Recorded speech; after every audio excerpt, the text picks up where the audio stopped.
Olá, alunos Medicel, sou a Aline Blanco e vim dar uma aula de dermatologia para vocês. Vamos falar sobre doenças exantemáticas, que são questões prevalentes tanto na prova referente à dermatologia, quanto na prova de pediatria. Então, nós abordaremos esses temas e o primeiro de todos, que cai bastante na prova, apesar da gente não estar vendo mais pacientes com sarampo, é o sarampo, também chamado de quinta doença, é um paramixovírus que é altamente contagioso. Então, a gente precisa, quando o paciente é diagnosticado com esse vírus, a gente precisa até de um isolamento.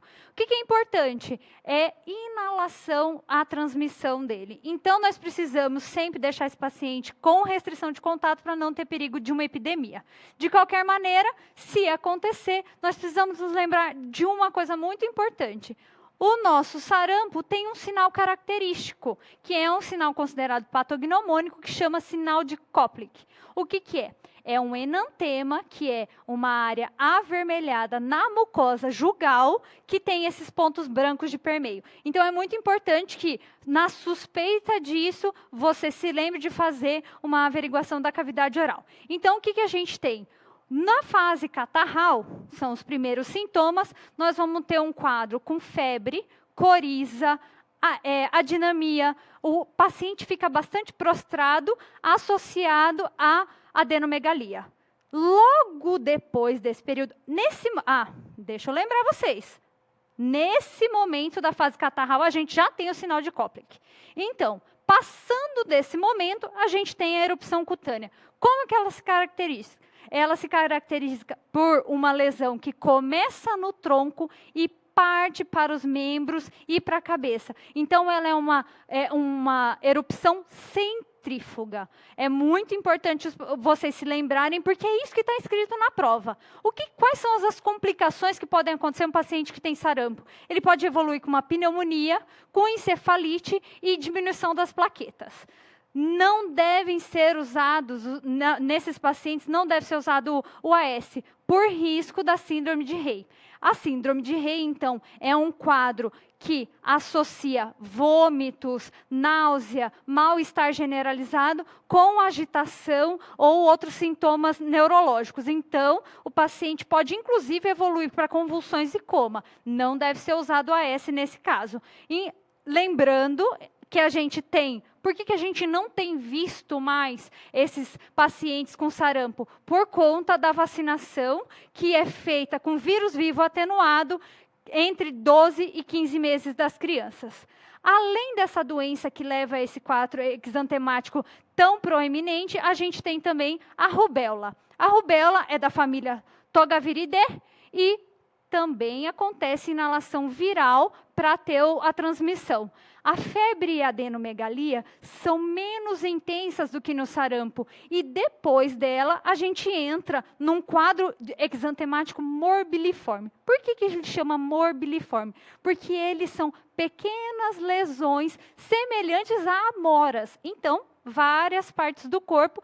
A diferença do sarampo para a rubéola, desse quadro, a gente vai ter o quê? São lesões um pouco mais claras, róseas, mas às vezes isso está difícil de diferenciar, mas começa na região cefálica. Então, é crânio caudal, tá? No sarampo é centrífuga, na rubéola, crânio caudal. A gente vai ter artralgia como um quadro proeminente e no caso de haver lesões nas mucosas orais, a gente tem um nome diferente para esse enantema, chama Forchheimer, é o sinal. Ok?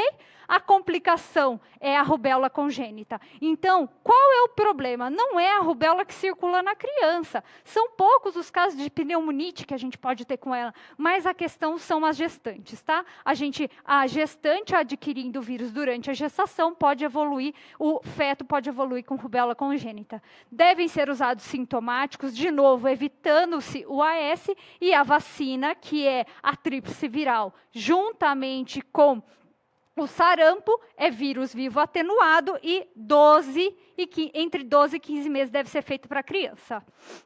O exantema súbito é muito mais tranquilo. Por quê? Porque, também chamado de Rosella infantum, ele é causado pelo herpes vírus tipo 6, que acontece?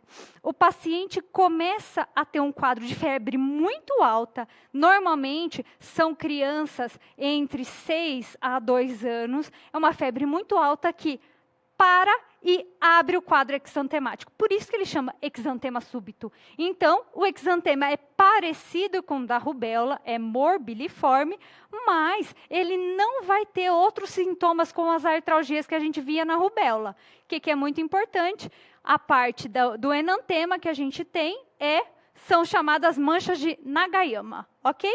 Isso tudo, a gente fala esses epônimos, gente, mas o que vai estar... Por conta que, às vezes, ele cai na prova, o epônimo. Então, é importante. Primeiro, Koplik no sarampo, Forchheimer na rubéola e no exantema súbito, Nagayama.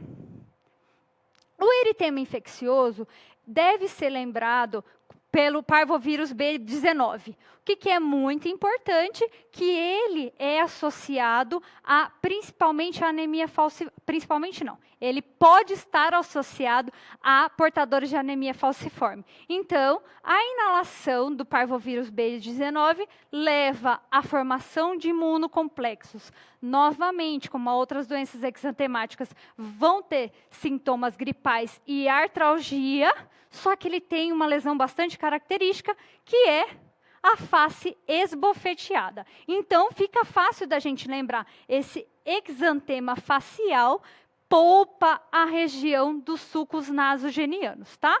Depois disso, a gente vai ter uma erupção exantemática que acomete também as extremidades, que não é muito comum, mas essa situação evolui para um clareamento quando já está começando a melhorar a doença. Lembrar sempre de evitar o AS, de novo, pelo mesmo motivo do cuidado com as outras doenças.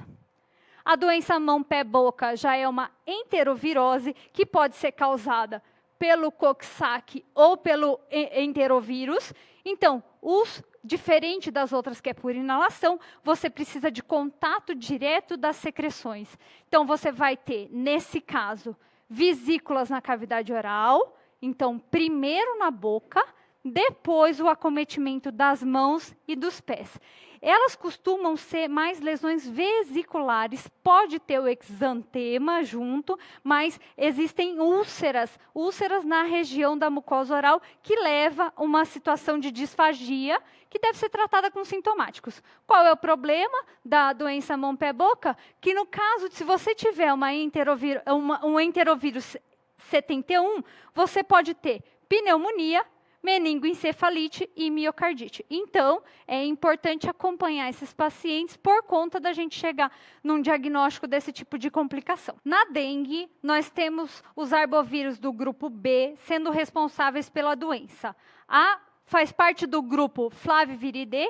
São 4 sorotipos que já estão circulantes no nosso país. Então, uma pessoa pode ficar doente de dengue 4 vezes. Muito importante se lembrar disso, porque alguns pacientes têm quadros que são menos sintomáticos entre uma e outra, mas tem que se lembrar sempre por que desses 4 sorotipos. Que a gente tem quadros mais hemorrágicos, uma forma hemorrágica, muito mais comumente em pacientes que já tiveram quadros anteriores de dengue.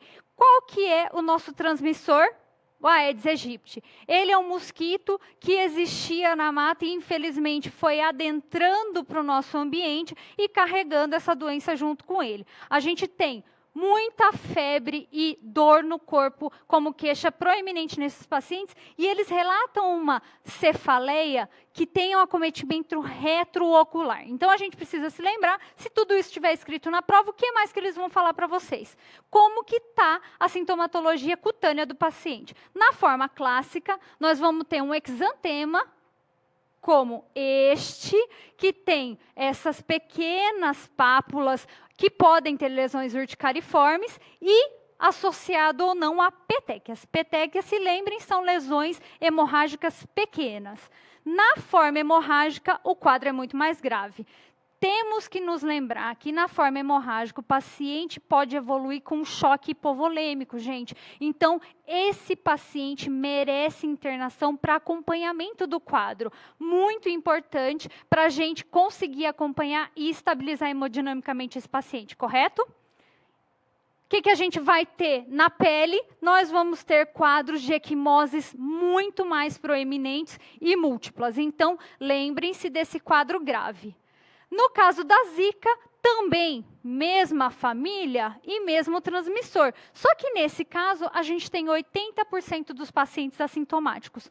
Qual é o problema da Zika? O problema são o que pode acontecer depois que já houver a infecção. A gente pode ter um quadro de síndrome de Guillain-Barré desencadeado pela Zika, isso tudo teoricamente falando, e também a síndrome da Zika congênita, que a gente não conseguiu elucidar amplamente, mas deve ser lembrado como uma preocupação nossa. Como que a gente vai ver? É um exantema maculopapular disseminado e que no desencadear da doença, ele vai evoluir para uma fina descamação e apresentando juntamente com isso uma febre leve, hiperemia conjuntival, uma conjuntivite discreta, artralgia, mialgia e cefaleia infinitamente menores do que no quadro da dengue. Então, é um paciente que às vezes não procura atendimento. A questão são as nossas preocupações. Então, lembre-se sempre da Zika, de ficar como um diagnóstico diferencial do quadro de dengue. Correto? Era isso que eu queria falar. Muito obrigada.